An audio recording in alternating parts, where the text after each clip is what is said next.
Every time they searched him, the guards went through the same routine with the same indifference, checking his pockets, his sleeves, and the inside lining of his worn uniform. And yet their hands always slowed for a brief moment when they reached that one place he never ignored, as if what was hidden there no longer looked important enough to question, even though it was the only thing he carried through every transfer without exception. At first, no one paid attention, because in a place where men lost everything piece by piece, holding on to something small did not seem unusual. But what made it different was not that he kept it, but that he never once tried to replace it,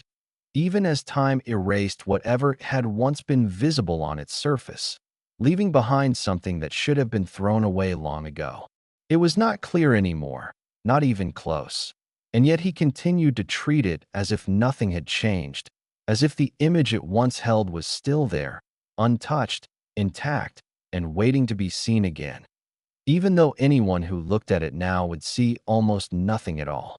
The camp moved according to habits that no longer needed to be enforced, as the prisoners woke before sunrise, stepped out into the cold air, and followed the same path toward the yard with a rhythm that had become automatic. Yet within that routine, his movement always carried a small difference that only became noticeable when someone paid close attention, because just before leaving the barracks, he would pause in the same exact place, letting the others pass ahead of him while his hand slipped inside his jacket with a precision that suggested he had done it too many times to count. He never took the object out during these moments, never allowed it to be seen, but the gesture itself was enough to break the flow of his movement, as if crossing into the yard required something more than just stepping forward. And once his hand withdrew, he would continue walking without hesitation, merging again with the others who had already spread across the open space,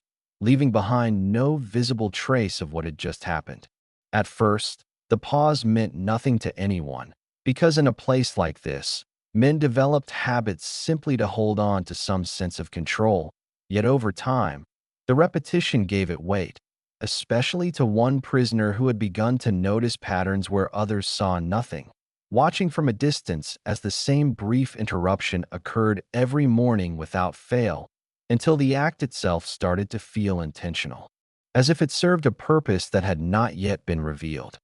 Are you enjoying this deep dive? Most people don't know this side of the war. If you're one of the few who values true history, subscribe now and help us grow this archive.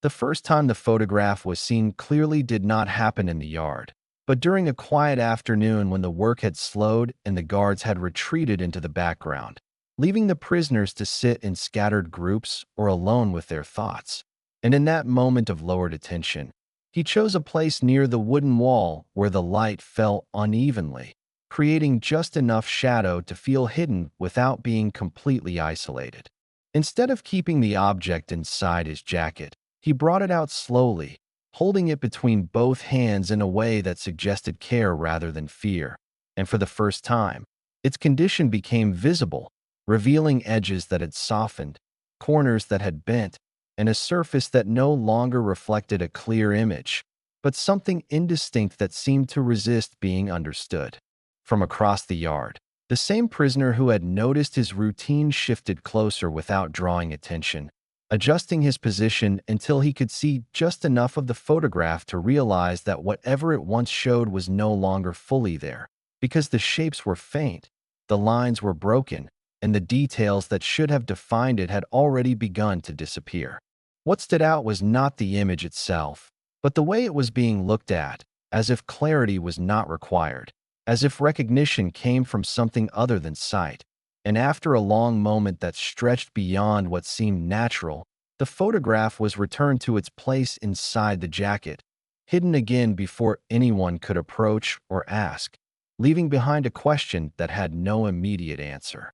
The following morning carried the same cold air and the same routine, but this time, the observer positioned himself closer to the doorway, aligning his movement with the moment he had been waiting for, because once something had been noticed, it became difficult to ignore, and the need to understand it began to take shape. When the pause happened again, exactly as before, He stepped forward just enough to interrupt the pattern without forcing it, placing himself within reach as the hand slipped inside the jacket. And in that brief window where the movement could still be stopped, he asked the question in a tone that did not demand an answer, but did not allow the moment to pass unnoticed either. The response was not immediate, and for a second, the stillness between them felt heavier than it should have, because the action that had once gone unquestioned now carried weight, and without removing his hand, without revealing what he held, the man shook his head slightly,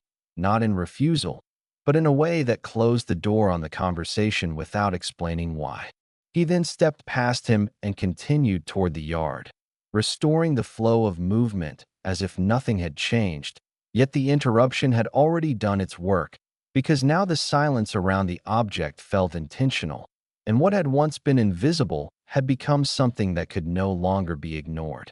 Later that day, the distance between him and the others shortened in a way that did not happen by accident, as the same observer, joined now by another, found a reason to sit closer than before, not out of confrontation, but out of a shared curiosity that had grown too strong to dismiss. And when the photograph appeared again in his hands, there was no longer any attempt to remain completely unseen. This time, the object was visible from more than one angle, and what it revealed was less than expected, because the surface had faded further, leaving behind only fragments of shapes that could not be fully connected, suggesting that whatever had once been captured there was already slipping beyond recognition. One of the men leaned slightly closer, not enough to intrude, but enough to confirm what he thought he saw, and the absence of detail made the moment heavier rather than lighter, because it meant that the value of the photograph did not come from what could still be seen,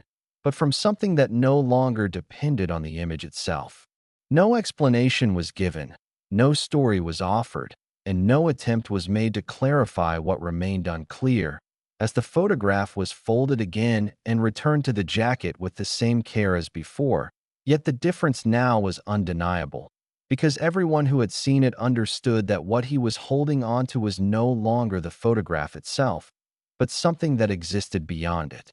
The change did not happen all at once, but it became impossible to ignore on a morning when the pause at the doorway lasted longer than it ever had before, as his hand remained inside the jacket without moving, as if searching for something that no longer responded in the same way. And when he finally took the photograph out, it carried almost no trace of what it once held. The surface had become nearly blank, stripped of shapes, lines, and any detail that could anchor it to a specific memory, leaving behind only a faint texture that suggested something had once existed there, but no longer did. And for the first time, the act of looking at it seemed different, not because it revealed more, but because it revealed nothing at all. He stood there for a moment that stretched beyond the routine, holding it without folding it, without protecting it, as the yard continued to move around him. And then, without hesitation or ceremony, he lowered his hand and let it fall, allowing the photograph to slip away from his grasp and disappear into the dust beneath his feet. There was no reaction from the others, no sudden movement, and no attempt to stop him, as he stepped forward and continued into the yard like any other morning, leaving the photograph behind without looking back. And in that quiet,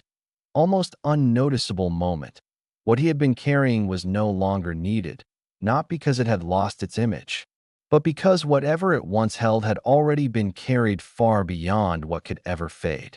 The yard continued as it always did, with men moving through their routines without noticing what had been left behind, because nothing in the camp ever stopped for a single object, no matter how long it had been carried or how carefully it had been kept. And within moments, the place where the photograph had fallen became just another patch of ground, indistinguishable from the rest.